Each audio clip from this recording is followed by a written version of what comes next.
Welcome to another episode of our mini podcast, I Built a Company That Makes a Difference by B1. Here we talk to founders of sustainable businesses to get their takes on how and why they started their companies and lessons learned along the way. Today, my guest is Jenn Broadwick, the VP of Sales for Brixy. Brixy is the maker of an entire line of 100% plastic-free shampoos, conditioners, and body soaps. Their website describes the company's origin being born from the idea that exceptional hair and body care doesn't need to come in a plastic bottle. So I myself have been toying for years with the transition to exclusively using bar soaps, and this conversation might just do it for me. I have a lot of questions for Jenn about Brixy, about the products, but more importantly, about the journey to building Brixy. So Jenn, welcome to the podcast. Thank you. Thank you, Amber. Yeah, I'm really excited to be here. And yeah, just want to extend our gratitude that you're having us on and for what you guys do at B1. So having a conversation around sustainability and giving brands and entrepreneurs and consumers, a platform to have this conversation is really fun. So anytime we can get into the nitty gritty of like how we launched Brixy and the products and the journey of sustainability, it's always a fun thing for us. So thank you for saying that. Yes, we love what we do, and we love talking to entrepreneurs and folks who have built, especially businesses, but especially with sustainability in mind. It's a really special group of people, and it's the community that we found that we've been embedded into now. It's amazing. So much information sharing, so much like information, knowledge sharing, experience sharing. It's just like everybody is really, really excited and motivated for everybody to succeed in this space. So exactly. That's kind of how I feel when we started launching Brixy and we started having conversations with, vendors and partners and other entrepreneurs. Like one of the things that I really gravitated to was this like cheerleader mentality of, if everyone else does better, collectively we'll all, get to where we want to be and change, the course of the plastics industry or whatever it is our mission is. But as long as we're all aligned and we're all supporting each other, I think we're going to get there a lot faster. So I love that sort of like cheerleader mentality for everyone in this industry that we've met so far. It's great. Yeah. A rising tide lifts all boats. Exactly. Yeah. Takes a village. Yes, for sure. It takes a planet. So can we start by you telling us more about yourself and about your background? Yeah, so always good to talk about myself. My name is Jenn Broadwick. I'm a co-founder, but I'm also the head of sales and marketing at Brixy. I recently stepped in to take on our marketing for the company as well. We're a small team of, I like to jokingly say 2.5, because Kevin, our founder, is, somewhat retired. He's sitting in more of a founder and product development role and sort of steering the ship. But Trey, our CEO, and I are running it day to day. So we wear many hats, as people that are listening to this probably also do as well. And my background actually comes from CPG, but also some software. So I kind of cut my teeth in Austin in the software world. Austin, Texas, for anyone that's listening that's not familiar with Austin. It's a great place. If you need to go visit a place, that's the one to go see. Just not in the summertime when it's 100 million degrees outside. But I kind of have a multi, product background. I didn't grow up in CPG. I have had a really incredible journey with better for you products, clean products, and now sustainable products. And so our founder, Kevin, is also my partner. So we got married back in 2017. And he has been just helping me along with my journey and understanding ingredient selection and like what I'm putting on my body. And it really started me down the road of thinking about all the products that I'm purchasing, like how is it affecting me? How is it affecting my system? And with Brixy, our conversation naturally evolved to packaging and the whole life cycle of products that we consume in our day-to-day life. And so it's been a really fun journey for me. He and I live in Park City, Utah now. We've been here for about 2.5 years. We actually started Brixy back in Texas though. So we've moved around a little bit, as many people did whenever COVID was happening in 2020. So we're really happy to be where we are now. Do you think you'll be in Park City for a while? We will, yeah. So it surprised us. We've been coming to Park City for years, just in the wintertime to do, ski trips and have some fun in the mountains and be in nature. And We moved out here. We kept our house in Austin and we moved out here just to have some space, get away from everything for a while. Everyone was, sheltering at home and kind of like not going out anyways. So we thought, why not do some hiking and outdoor experiences and adventures?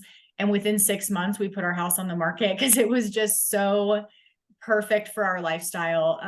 So, this is a town filled with adventurers. It's like everyone's going to be outside in nature doing something at any point in the year. So whether it's skiing or cross country skiing, downhill skiing, snowshoeing in the wintertime, or it's mountain biking, cycling, hiking in the summer, it's basically a giant playground for people that like to be outside. So we're definitely going to stay. We've put down roots. We've got a great community around us that was really, we're just so lucky to have with our neighbors and our friends. So it's been great.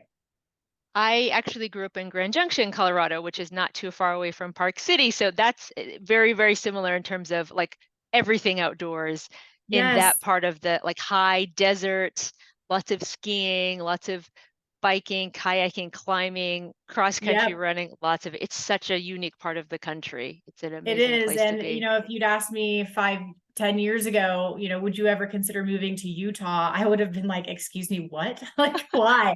What is there? National parks, I get that, but I didn't know anything else about it. And so we've really enjoyed exploring this, amazing state. And there's so much to do and it's beautiful. So really happy with the move. We'll be here for a long time. Nice. And you're originally from Texas. I am. Yeah, I grew up sort of as an expat child with my family. My father was in oil and gas for his entire career, one company, 40 years, if you can imagine. It's not really how we do things nowadays in our generation. But yeah, that job took us many places. We lived in the Middle East for a few years. We lived in the UK for a few years. My parents decided to keep the kids stable and moved us back to Houston at some point, and he continued to take projects and move on to various countries around the world. Lived in Southeast Asia for 17 years, which I appreciated because I got to go visit and really experience that part of the world.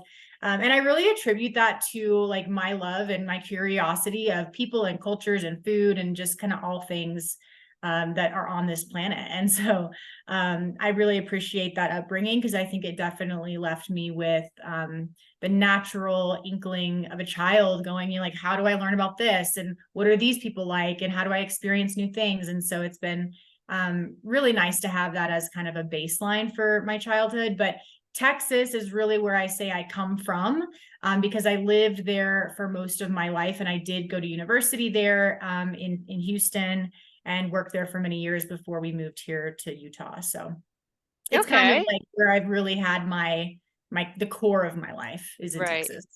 Okay. And Yeah. how long have you been with Brixy? Since the very Wow. beginning? Okay.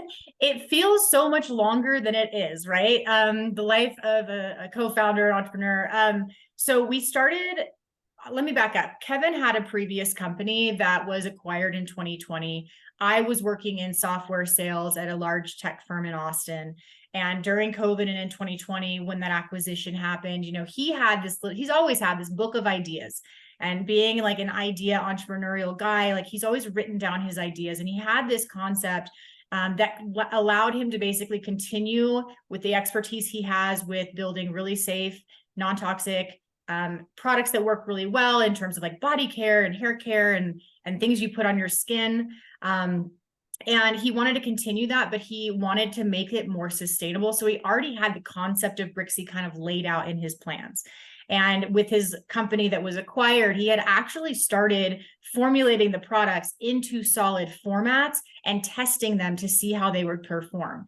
So this idea of becoming more of a sustainably driven product company was already in the back of his mind in 2020. He kind of plucked me out of software and said, hey, let's move, let's get out of Texas with COVID happening. Let's work on this company. And so I ended up leaving my software job to help start Brixy. And we started researching, manufacturers and formulations. And we already had a lot of great connections with ingredient manufacturers, third-party manufacturers in different ways. And so we started just kind of like putting our feelers out there and asking for introductions to different folks that could help us build the products we wanted with Brixy. I was also working on another idea that he had at the time, which I can't say anything about because it's about to launch and he's very excited about it. But he also wanted to pull in his best friend, Trey, who is now the CEO of Brixy, because Trey helped him run his previous company for 15 years. And, they've been best friends for going on 30. So all three of us together sort of took different parts of it and said, okay, let's divide and conquer. Let's go solve these problems and what it would take to get Brixy ready for market. So we started doing that in 2020, but really picked it up in 2021.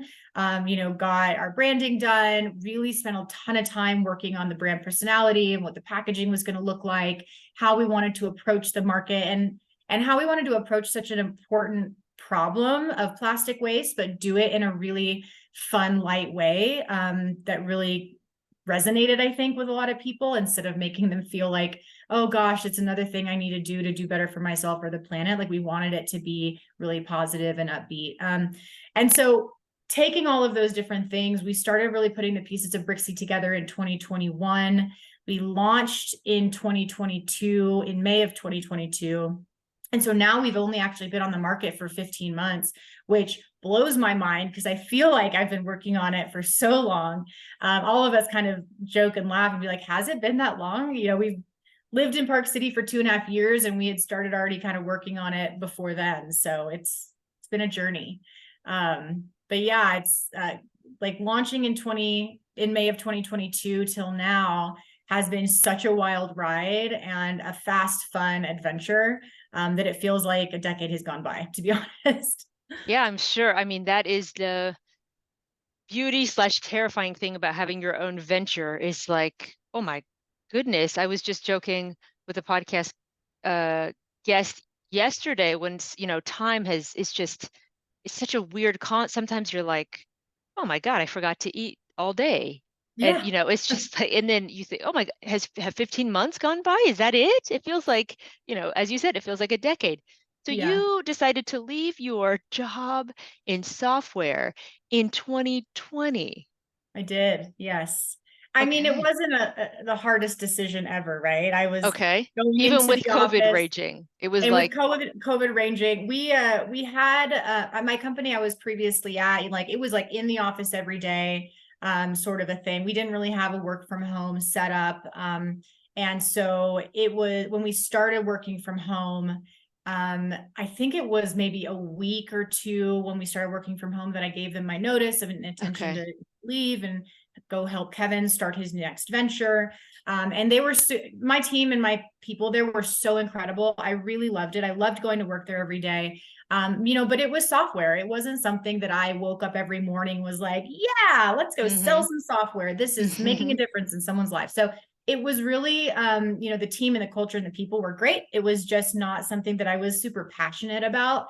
And when Kevin and I started talking about like what life could be like, having this mission-based brand and waking up every day and solving a problem like, plastic waste and making products that I got to test and use and love myself, Mm-hmm. and work out of coffee shops and travel and meet retailers and like learn this whole new world of CPG that I had dabbled in my younger life and really felt like, I could make a difference in and be good at. It just was an easy decision for me. And I had been at my software company for a few years at that point. And so I was sort Mm-hmm. of getting to the point of like, okay, maybe I want to try something new anyways. Mm-hmm. So it was a natural kind of like transition over to Brixy. Okay. And now here we are. Here we are. Yes. And now Can I you, just, sell plastic-free bar soaps and shampoos every day. So it's super fun. that is cool though. I mean, the site, if for our listeners, if you haven't gone to the site, like as soon as you see the site, at least for me, I was like, oh, I like this. I really like this feeling. So what about the first product? Like, did you guys, when you were developing your products and your product set, how did you decide what to launch with? Was it like, let's get out there with one product? Did you like kind of test it, trial it at, I don't know, farmers markets, things like that? A lot of our guests who do health and beauty, they start slow. Sometimes Yeah. it's a side project.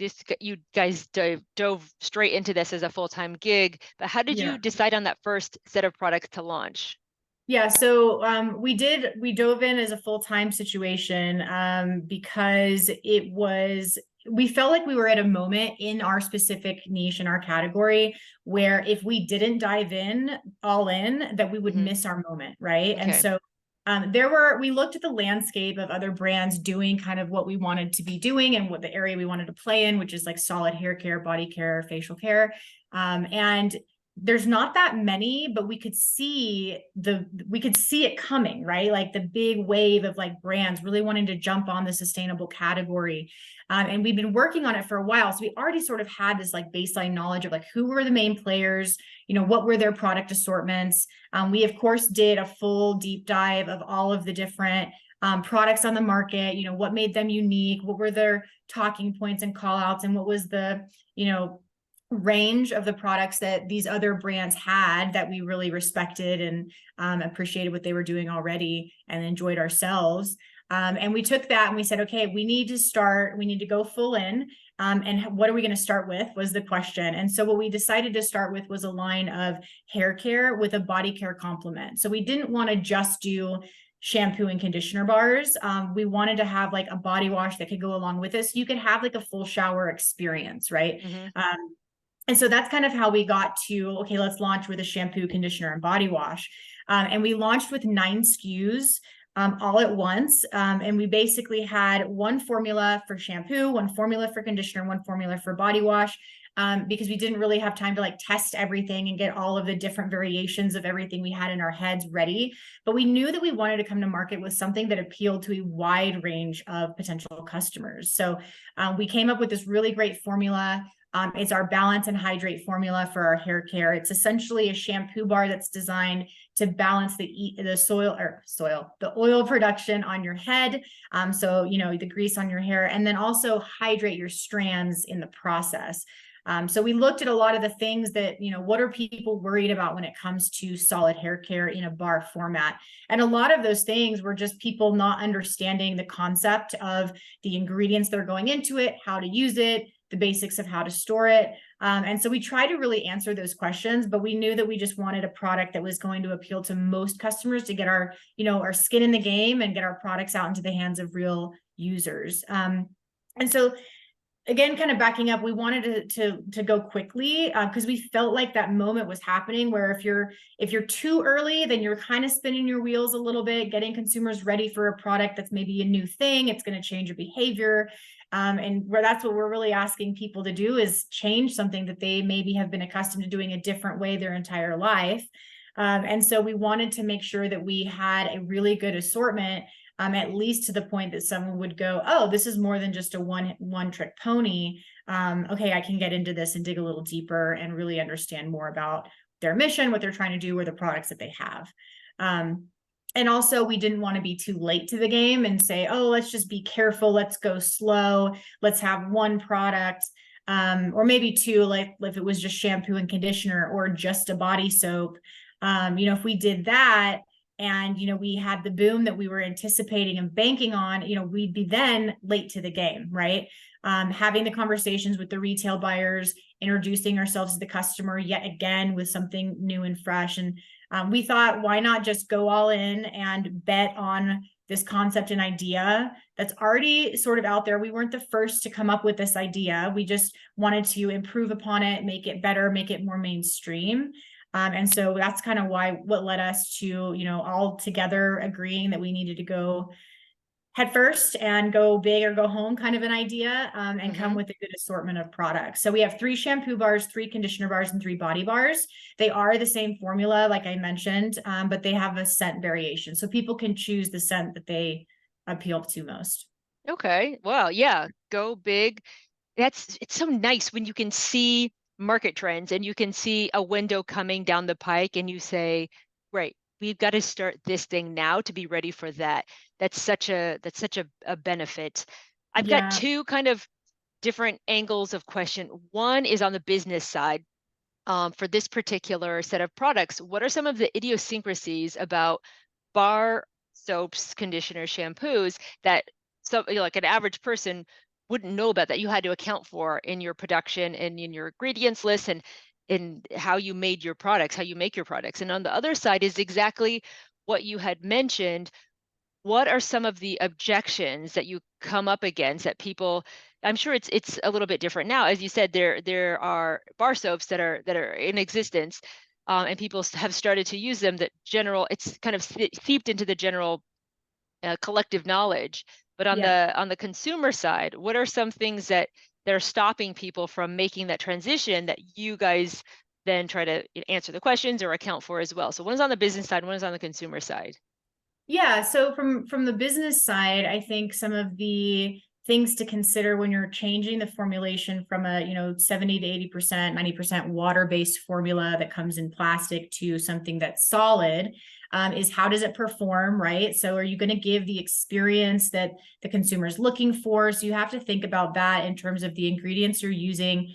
We come from a really safe, clean background in terms of our, the way that we build our products. So the company that Kevin had previously was called Think Baby and Think Sport. And they are most well known for their sun care, but that was the first sun care to pass Whole Foods premium care requirements. He actually started that company because he was working in a lab funded by NIH that was studying the effects of toxic endocrine disrupting chemicals on the human body and what does it do in our system. And when he took that data and that peer-reviewed science to other product companies, that they wouldn't change their ingredient list, even with the science right in front of them, because consumers they weren't asking for it, right? So there's no motivation for the businesses to make the change. So he went off and started his own company, which was a safe products company. So with that understanding of our background and kind of where we come from, we're already having really clear discussions on what's acceptable and what's not in terms of ingredients from a safety standpoint, but also having to formulate and think about things from an efficacy standpoint. These products that we're asking people to use have to work really well, if not better than what they're already using.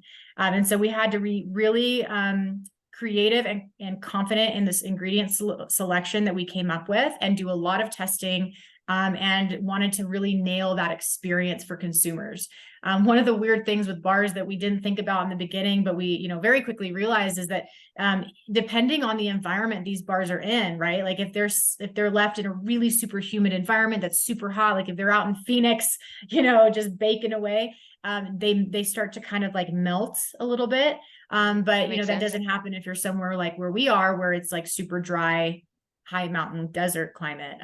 So just thinking about the environment these products will be sitting in, because they're not going to be housed in a plastic bottle, sort of protecting them from the elements. And so that kind of, also leads you down the path of, the packaging that we're using and how we're storing them and stuff like that. So there's a whole different game of how do you keep your products efficacious from an ingredient standpoint, delivering the experience you want, but also keeping them, safe and whole. And so they don't crumble and fall apart halfway through use because they're not contained in a plastic bottle. And so really that was a fun challenge of getting to a point where we had confidence in our products. And I'm happy to say that, we triple mill our bars so that they're really solid and they don't fall apart and crumble. And of course, the ingredients selection from a safety standpoint, but also an experiential and efficacious standpoint, they work extremely well, but they also give that experience. We sort of like to call ourselves the best transition bar now, because people want a sudsy shampoo experience. They want a conditioner that's going to detangle and give them slip and glide in the shower to hydrate their hair. So they're looking for these moments throughout their hair care routine that they can go, oh, this is familiar, I get it.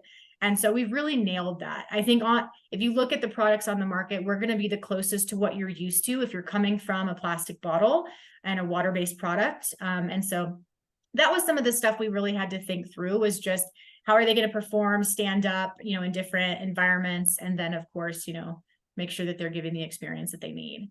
Hopefully that answered your question enough. Yep. I think from the consumer side, we did a lot of, polling with friends and family, but also consumers as we started getting our products out into the market, but also retail buyers, asking them, as we had these conversations, what are the biggest concerns you think you're going to come up against with your customers in your store? Because you might have different questions. You might have a really great health and natural market that has consumers that get it and they're on board, but they have really advanced, higher level questions about, formulation or ingredients. And then you might have somebody that just goes to their local grocery store that's more of a conventional shopper, that's not, actively living, quote unquote, a sustainable lifestyle. They're just doing their best, living their life. And, what are their objections going to be? And that would be what I would think is the masses right now with our category. So we really went through all of those. And some of the big ones that kept coming up were, is it going to suds? Like, I don't really know if it's going to suds and clean my hair. And so that was a big one that people wanted, was, again, the experience part of it. Another one is it going to dry out my hair? And that was really coming from them visually seeing a bar of soap and perceiving in their mind that feeling of like your skin is just sucked dry of moisture, and they didn't want that for their hair, right? And I think most consumers know that you don't want to take a bar of soap to your hair. That's not going to be a good experience. And so really educating consumers and buyers kind of along the way these last 15 months on the ingredients that are in these products for your hair care, the fact that they're pH balanced and designed for your scalp and your hair's ecosystem, all of the different ways that it actually helps protect your skin barrier on your scalp and actually on your hair, and how we formulated those products to really work on hair, just like a liquid water-based product would. It's really been a fun conversation because you see these like aha moments as people are going, oh, yeah, that makes complete sense to me. They can't get past sometimes that visual of a bar of soap. And so having that conversation, it's fast, like people are smart, they get it. But having that conversation, bringing them around the corner, so to speak, to understanding that it is all the same ingredients in their bottles. We've just removed the water and triple milled these bars down to make it solid. So once they get that, they're like, okay, then how do I use it? How do I store it? It's more about just like the process of owning it and using it. And it's much faster at that point. And people are coming around in droves. I think once they have their first experience, it's, they're hooked. I mean, it's like, okay, why would I even go back to my plastic bottles now and waste all of this plastic in the future? It's an easy decision, I think. I mean, plastic aside, having, storing, transporting, like traveling with bars is so much easier. So And much then, of course, easier. you have the environmental impact of being 100% plastic free. Like, there's so many pluses to this. So there's a Yeah. range, obviously, of shampoos and conditioners based on hair types. For Mhm. your product, is there like an ideal hair type? Um, you know, there's for dry hair, for oily Yep. hair, for curly hair, for dyed hair. Is there a tip, kind of a lane that you're in, or did you design it to be as broad as possible? So we did design these first SKUs to be as broad as possible and work really well across multiple hair types. So we're not trying to take care of like the segments yet. That is coming. So we actually have products being launched later this year in Q4 that are going to launch into our functional hair care. So hair care shampoo and conditioner designed for the X hair type, right? That's coming down the line. But what we really wanted to do within our first year was capture the widest range of potential customers and introduce them to this concept of solid hair care. And so to do that, we didn't want to have we couldn't go out and at the time build a function base for all the different hair care types we wanted to. So we said, let's get something that's an all around really great shampoo and conditioner that most people can have a really great experience with. So I would say like the best customer for us is really just anyone that doesn't have a very specific goal. Like if you had extremely dry scalp, itchy scalp, or you had dandruff, or you had something going on that maybe required more medicated products or something. Really, our product is designed to work across all hair types, whether it's straight, curly, coily, it doesn't matter. And we've achieved that because of the ingredient selection again. So we don't use any sulfates or any harsh cleansers that if you had curly hair or hair that needed more moisture, it would dry out. So we don't have any cleansers that are going to be so harsh that they strip away the moisture from your hair. And then we've added in a lot of really great hero ingredients like coconut oil, cacao seed butter. I mean, I could go down the list, glycerin, argan oil, things that people know, provitamin B, all of these really great humectants that hydrate hair, but not too heavily. So someone with, hair like mine that's fine and thin and kind of anything too heavy will weigh it down. I can use it, but also my friends that have thick, curlier hair and they need more moisture, they're using it and they're having a great experience too. And I really attribute that. The shampoo is wonderful. I love that formula, but I really attribute our ability to work across all hair types to the conditioner. And it's an amazing product. It's my favorite product that we carry. And the reason I love it is because it does work across all hair types, because I can use a little bit and it goes a long way for me. It hydrates my hair. It keeps me nice and moisturized up in the dry climate of Utah. But if you let it sit on your hair for a minute or two, the formulation of all the different oils and butters are actually designed to penetrate the cuticle and get to the core of the hair, helping draw in also water from the shower, and helping really hydrate strands. So if you've got a curly hair pattern, or you've got drier hair and you let it sit, it actually will work to help penetrate more to the whole core of the hair and help the curl take its shape and that cuticle smooth out and reduce any frizz that you might have going on.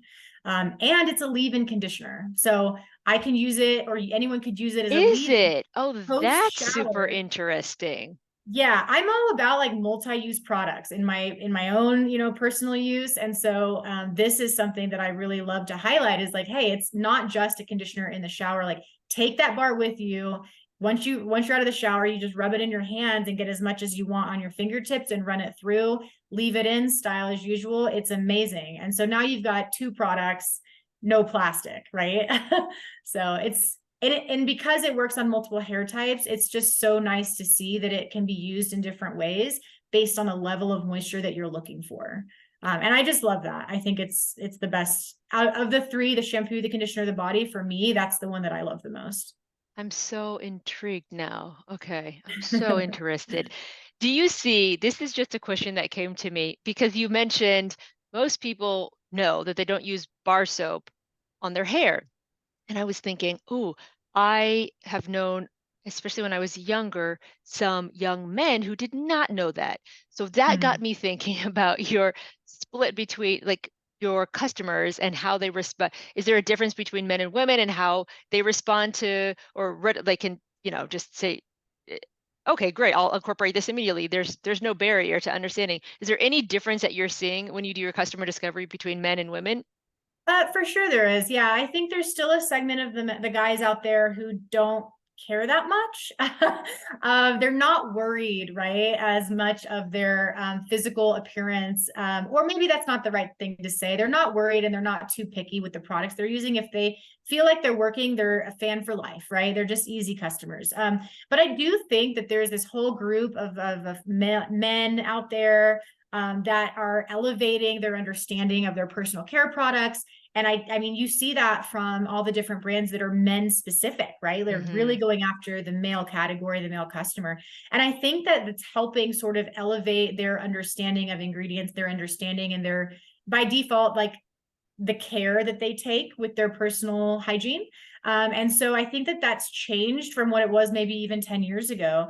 But yeah, there's definitely a difference. I think that when we're talking to couples at a trade show or in a retailer, if customers walk by and they're doing their shopping, we start talking, which is so fun. I love those moments. Those are some of my favorite conversations. But usually, if there's a men and a woman there, the women's like, oh, really curious, asking all these really insightful questions. How does it perform? What should I expect? How do you use it? And the guy's just like, it's a bar. Just yeah, You just everywhere, got it. right? I understand how to use So it. yeah. So there's definitely that group, but I do think that, there's become more of an elevated consciousness within the male customer base that they're looking for an experience, they're looking for a brand. That's kind of changing and it's becoming a lot more mainstream for them to shop more like, women tend to do with, is the packaging giving me a certain vibe? Is it going to experience, are the ingredients something that appeal to me? And looking for things that they feel might actually benefit any specific need that they might have. So I think it's changing, but there definitely is still a very clear difference. Yeah, that's funny. Okay. And since you take care of the sales and marketing, a lot of I mean, I'm sure distribution from day one has fallen under your remit. So can we talk a little bit about how you secured that first distribution partnership? Did it Sure. come about organically? Was it something that you really were selective about? Was it, I think I read that you guys are in Whole Foods now. We are, yeah. We actually, so we launched our hair Congratulations. care. Thank you. Yeah, it's a huge deal for us, especially within our first year of business. That was one of those pinch me moments Yeah. that were like, is this happening? Wow, this is amazing. We got the word from Whole Foods back in January that they'd be bringing in our hair care into every single store in the U.S. In May. That started in May rollout. Our body washes also just landed in a select group of stores. So I think there's around 500 Whole Foods markets in the US. Hair care is in all of them. Body care is going to be in about, I want to say 300. So not 100% of the stores, but a really large subset. So we're just thrilled to be partnered with them. They are obviously the leader in health and natural here in the States. And we have a great relationship with them too, like hailing back to our previous company. So Think Days, that's something that, we really wanted to make sure that we were aligned with the ingredients they would want, the customer shopping at Whole Foods. We wanted our product to meet their needs and really get them excited about plastic-free options. So when we were building our brand, we were thinking about that. We were thinking about the different types of customers in the Targets of the world and the Whole Foods of the world, and like, what do they look for and what appeals to them? Because we knew we had, a shot at capturing, a really interesting segment, and we wanted to make sure that we did it right. So from day one, we've really had the Whole Foods customer in mind. Mm-hmm. And yeah, so when it came to distribution, there is a partner that they work with that we were like, we got to get them. Yeah, if we want to get this retailer, we've got to get distribution into this, partner over here. So we started having those conversations pre-launch. We started reaching out to that partner that we worked with at our previous company too. So I will say there was an element of understanding how they operate, how Mm-hmm. they, the process of selecting a brand to onboard into their distribution systems, and how you activate warehouses. Like, we really had a good base knowledge because of that previous company. Trey and I handled this together. And so it wasn't just all me. I don't want to take all the credit. We took, all of Trey's knowledge as the CEO and previously head of sales at Think. And we said, okay, here are the steps we've got to take before we approach them. We've got to have all of our ducks in a row. And when we did, Amber, it was like lights on, smiles. Like, the guy literally said after we presented to him, yes, let's do this. That was it. Amazing. It was the most shocking. And I was almost like, wait, what? This is incredible. So we got really lucky. And I think it really ended up being that easy because of a few things. One is the trust that we'd already built with our previous brand, right? They understood how we operated. We understood how they operated. They knew that we had the right knowledge base and skill set to properly scale with them. And not cause any disruption in supply chain, which was a huge problem, back when we were doing this presentation at the beginning of 2021 or 2022. Like, yeah, people were still experiencing massive supply chain issues from COVID. So, their comfort and trust in our team, specifically Kevin and Trey. I was new to the team, so I didn't add to that yet. But these guys, they came in, they already knew kind of like what to expect with them. And then also, we had an amazing category and product. And when you look at the branding, I think it speaks volumes. We constantly get really great feedback on the brand colors and the design and just the happiness it emulates. And everyone is saying how great the packaging is and how much they want to try it because it just makes them feel a certain way. So it's true. I confirm it's great branding. Thank you. Yeah, we put a lot of love into that. So it was the branding, it was the trust, but also it was the category, right? Like the timing of it. And that kind of comes back to your previous question of like, did you want to start with one or kind of ease into it or go full on? Like, that's also why we wanted to go full on, is because we knew that this category was really about to boom. Kevin and Trey went through this same experience with the clean products movement. So they started their company, their safe products company, back in 2007, before people really understood the importance of selecting ingredients that were not harmful to our bodies. And as they evangelized and grew, that movement had a moment where if you weren't already on board, like the next day, there was a slew of companies vying for, customers. And that's fine. That's the way of business, right? And capitalism and the way the world works. But we knew from that experience that if we weren't ready and we weren't already there, we hadn't secured our spot as one of the top leaders in the category. When that boom happens, like, we'd be playing from behind. Yeah, and so there'd be a real fight.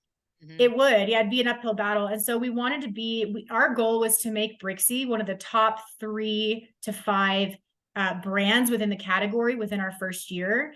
And so we needed distribution, we needed retail partnerships to help us achieve that. Because with any new category, especially if you're trying to change a consumer behavior, you're going to need a few things on your side. You're going to need a great product with great branding that speaks for itself.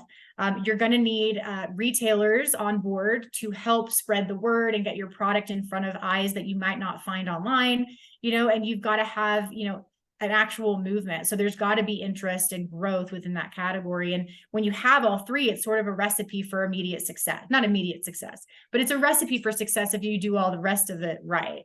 And so you're going to need a lot of that. And so we specifically, with our first year, went heavy on approaching retailers, where a lot of brands were still playing in the e-com only world because of the boom of COVID, right? Like when COVID happened, it made retail really hard. We were sort of coming out of that, but it was still really kind of scary for brands to be approaching retailers because there's a lot of nuances that go along with that, making sure you don't go out of stock on everything. That requires, funding to make sure you can invest in the inventory and hold that inventory before it sells. It's a balancing act, and it's not easy. So we decided, let's put all of our ducks and bet on this category with people that get it. And we knew that our buyers in health and natural would get it. So that's kind of what led our decision to go heavy on into retail. And so it worked out because, we're in Whole Foods, we're national at Sprouts Farmers Markets. They have all 9 of our SKUs. So we're in multiple categories at the shelf.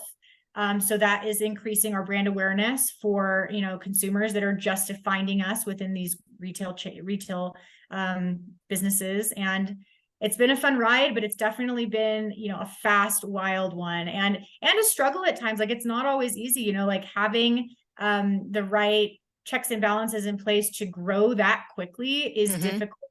And then keep the wheels on, right? Like, and not let everything just sort of fall apart within the madness. So it's it's been definitely a challenge and continues to be a challenge, but a really exciting one at the same time. So as any other entrepreneur that's listening to this can probably agree with, there are days when we're just like on top of the world and we feel like, Brixy's going to take over the world and everyone's going to go plastic free. It's going to be amazing.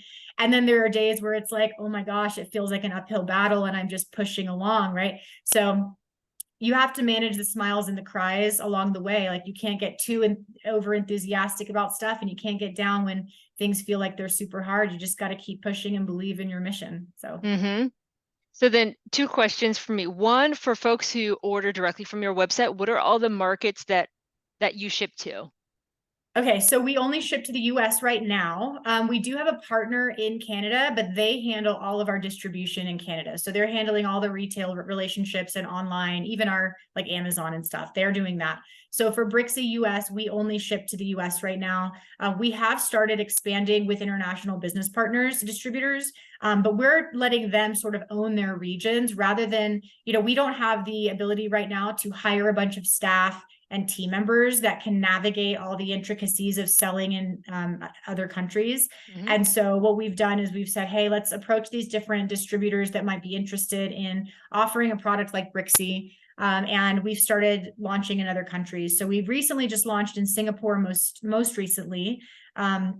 There are some Latin American countries and some other Southeast Asian countries that we're talking to, and we're definitely excited about growing within. But we're going to let those distributors like own their regions. And that comes with like the marketing and the sales and everything. So Brixy US is going to focus on our business here in the States for the immediate moment. Okay, cool. And the other question is probably a long one for entrepreneurs that are not yet at the point where they're going to be contacting retailers for distribution. Because you had that so buttoned up based on your co-founder's previous experience, I'm sure every partner has their own specific list of things that they need, but what would you recommend that people holistically prepare? How do you get ready for that? For distribution into retail? Yeah, that's a great question. And timing is everything, because I would say in order to get ready, you need to have money in the bank. First of all, you need to be able to have the funds to build the inventory to get into distribution, therefore into the retailers, right? If you are just starting out, I would say a good way to go, if you're looking to grow slowly and methodically, and let's say you don't have a ton of funding yet, I would say, approach the smaller retailers in your niche. For us, that was health and natural markets. So like co-ops and other health and natural stores that are already offering like healthier, better for you products and would be really interested in sustainability as well. And they are approaching those smaller ones, because you can still get a lot of customers within that realm without being in distribution. It is a little bit harder. They prefer you to be in distribution just to make things easy, but that doesn't mean they won't bring you in. So you could also use that as a way to gauge the interest and the expectation that you might have once you get into distribution, because what you don't want to have is get into distribution and then you're struggling to get into retail. Because if your product is sitting in distribution, that's a really big problem for them. And that will damage the relationship from the start if you don't already have orders flowing product out of their warehouses and into their customers. So I do think that if you're starting out and you wanted to start small and you've got a new concept or a new thing, maybe approaching those smaller retailers in your niche is the best way to go, because then you can sort of gauge the interest, the sell-through that you might have. And once you have a decent understanding of that, then go and approach your distribution partner. Or maybe you do it at the same time and you start having those conversations around the same time so that everything's kind of moving forward, so that it all hits an inflection point at the right moment where retailers are saying yes, distribution is saying yes, because you can share all the people saying yes, they want your product. And then the distributor goes, oh, I see you've got all these customers lined up, let's bring you in. But with that, another thing to consider is the inventory that you keep. Because what you cannot do, and you really don't want to do, especially with a larger retailer like a Whole Foods, a Sprouts, anything multi-store, you do not want to go out of stock.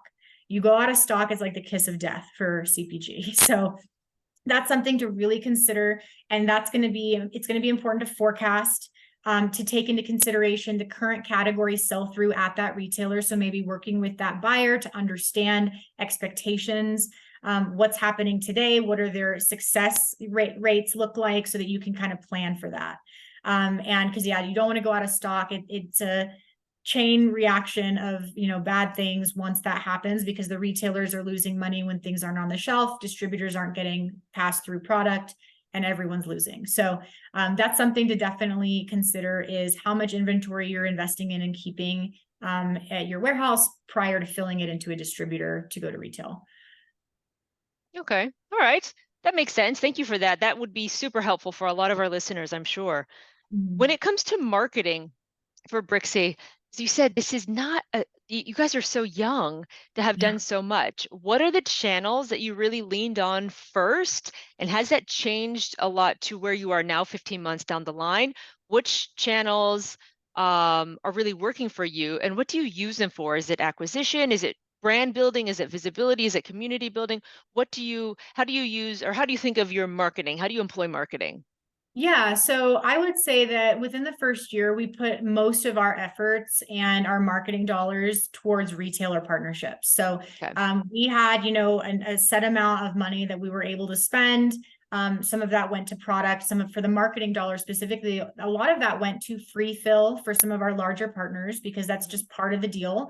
You have to give a certain amount in free fill to some of these large retail chains, because they command that, and you just have to pay to play sometimes. So having that said, we didn't have as much marketing dollars going into like online influencers in year one as we could have. Probably we wanted to put those into like, the free fill, and then the ad placements, and all the ways that we can support our retailers as we launch to ensure success with them. With that said, we did take our remaining online budget and we used that even more for the retailers by doing influencer engagements on social media, specifically mentioning and highlighting that you can find Brixy in Whole Foods, that you can find Brixy in these local, co-ops and markets and retailers. So we really use like social media and online marketing and online ads, which we didn't do too much of the ads per se. We dabbled in that in the beginning and quickly saw that it wasn't returning any results. So we decided to take some of that money and put it more into like the community building on our social media channels, influencer partnerships, and really to highlight the retailers that we're going after. And so we used it as a way to build brand awareness and community online. That was one of the big purposes and goals for us with our marketing. But it was also to drive awareness of where to find us within the retail world. Because a lot of people too were just getting excited about getting back into their grocery stores and feeling comfortable. And that was a big movement back into actual brick and mortar that we wanted to support as well. So yeah, we kind of think of our marketing now in year one. It was all about, retailer success, the money that we need to participate with their programs, make them feel the warm and fuzzies that we're a partner that's going to help make them successful. And then also online, building a community, but also again, addressing like where to find Brixy in stores. And again, tying that back to our retail buyers so they can see additional support that way. Now that we're in these wonderful retailers, we've had placement on the shelf for a few months, we're actually revisiting some of that strategy. And we're not stopping anything, but we're now at a point where we can add to it, which is really exciting. So now we're adding a little bit more specific creator partnerships within the sustainability world.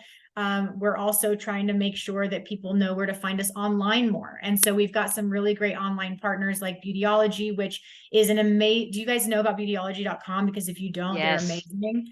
We're on there. We want people to know where to find us online, but still be able to shop within health and natural, fair trade, the values that they align with as a consumer. So we're really starting to shift. Well, I don't want to say shift. We're adding to the marketing mix of, ads and creator partnerships specifically for that world, the e-com world, but still within our niche of sustainability, fair trade, clean products, all that. And there are a couple, well, a lot of the entrepreneurs that we talk to, because they are so serious about environmental sustainability, the products that they have real potential. Either they have or they have potential to really command and develop a cult following. And I think Brixy is like definitely one of those kind of brands, not just from the branding, but because of the product in and of itself. And as you said, there's a bit of a social movement going on right now that lends itself perfectly to these kind of products. So I could see definitely Brixy having, this kind of very loyal kind of cult following amongst all of them, particularly what we found on the B1 side is, folks who are younger millennials and Gen Zs, they are so serious about folding environmental sustainability into their everyday lives. It's not even a question, and they're so serious about it. So I could see your brand lining up very, very well with those audiences. Yeah, it's definitely, that's something that we've learned along the way, actually, is we sort of designed Brixy for the young millennial Gen Zers that are so passionate. As you've said, we saw the same thing. We just had, Kevin's son go off to university. So he just turned 19. He's at, Michigan now. And part of his whole friend group, like they were all about doing better for the planet and the space exploration, like all of these big grand ideas and taking, control of the problems that they're seeing in the world and finding solutions. It's so exciting to see them do that. But one of the things that we've been really surprised by at Brixy is that the people that are really spending money and testing new products like ours, they're actually a little bit older than we thought. So we've got this whole demographic of older customers that are curious and open to the shift, a little hesitant because they're a little bit older, so they've been doing these habits for a really long time, and getting anyone to change their habits takes education and time and to bring them around. But it's really interesting because you do have that young demographic that is super passionate and very adamant about the lifestyle choices that they make being aligned with their values. We've also got this whole subset of older millennials, up to 45 and 55-year-old customers for Brixy and brands like ours that are very curious. They want to do better. They just are a little bit unsure, right? So we just have to continually educate, continue to show them that it works, show them that it's safe, show them that their hair will be absolutely perfect, if not better than it was before. And you can also live sustainably in this way. So it's not an either or anymore. You can do both. You can have the beauty, you can have the products that you love to use and the experience you want, but you can also be doing things that is in a better way for the planet, reducing plastic waste or waste in general. So yeah, it's a nice a nice mix actually of the young, passionate, go-getters, and then the folks that are like, I want to do it, help me do it, right? Make it make sense to me. I need a practical way to put this in my life. So give me something practical. Exactly. Awesome. Okay. So we always end these conversations with in the same way. So kind of a bunch of rapid fire questions. Okay. So what are what do your plans look like for the rest of 2023? That is a hard question. So I feel like plans change all the time. But today, the plans for the rest of 2023 look like a heavy focus on the partners that we have. So the retailers that we have, we want to continue to make them successful. That will not change. That's going to be the probably primary focus for us for the rest of the year. What we're layering in now is a lot more focus on e-commerce and online sales. And so that hasn't necessarily been our top priority because we wanted to get in front of the people that get it already to help our brand get out to consumers that get it already too.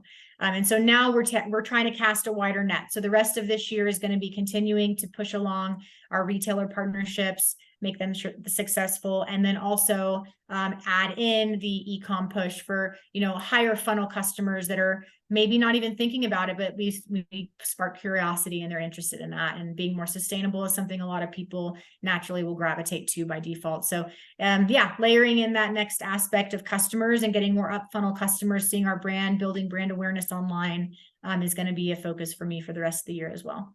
Okay. What can you see as being your biggest challenge for the rest of 2023? Oh, yeah, the biggest challenge, and this is something that we learned within our first year, but really became more solidified as we began our second year, was when you're in it, when you pour your heart and soul into a business, right? And you live it and breathe it every single day. And it's mission based. So you're doing good and you're trying to make something that's like unique and better, not just for people, but also for the world. It's really easy to drink your own Kool-Aid and feel like everyone's going to love it and it's going to be amazing and we're going to explode. And I think that one of the biggest lessons that we learned in this last 15 months of business is that you really have to meet people where they are. And we don't want sustainability to be something daunting or difficult or feel like people have to compromise for. And there's a whole segment of the population.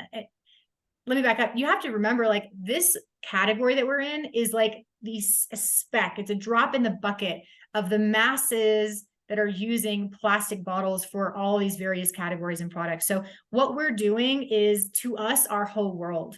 But in the reality of the market, we're such a small percentage of the segment. And so that means that there's a lot of people that still haven't heard of this concept of solid hair care, that still are going to need that time to warm up to it, to have education in front of them enough that they'll get to a point of, that first purchase and they're going to test the waters. So I think for us, the biggest challenge is going to be moving and growing while also educating and gaining more customers, because I think that the sustainability movement is absolutely here and it's a growing category. But the speed of that growth, I think we as a team, and you ask about, biggest struggle or failure, I think we may have overestimated that slightly.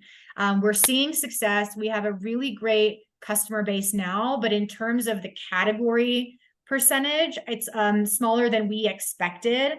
And that goes, I think, for us and other brands in the same category as us, with similar products. I think we're all pushing together to grab our chunk of the market to make this more mainstream, and that will take time.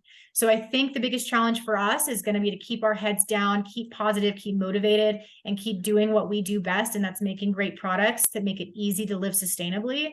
And the rest of the world will catch up. We just have to give them the time they need and meet them where they're at along the way and do the education that we need to do. That you are a fantastic guest, and you anticipated already like 3 of my next questions. So thank you for that. One of them was the most important lesson that you've learned today. You told us that. The biggest failure today, you just answered that as well. So thank you. The next one is, if you could get 85% of the world to adopt a single behavior, what would that be? That would be being curious about the upstream and downstream effects, honestly, of all the products that you use in your day-to-day life. I think people think, oh, I'm just one person. What does it matter? But collectively, as we said in the beginning of the podcast, it takes a village, right? When you get the collective changing their behavior in a certain way, it does make an impact. So if I could get one behavioral change for 85% of the population, it would be raising their consciousness about the upstream and downstream effects of the products they're choosing. So before you spend money on whatever product it is, understanding a little bit or getting curious about what is it taking to go into this product? What does it take to make the packaging? Where are the ingredients coming from? Are they, coming from ethically sourced sustainable practices? Is this packaging going to biodegrade? Like, what are the effects of the ingredients in my system? How does it affect me as a person? Is it safe? And then, at the end of life, what's happening with that packaging and that product? Is it going down the drain? Could that cause problems in the water supply?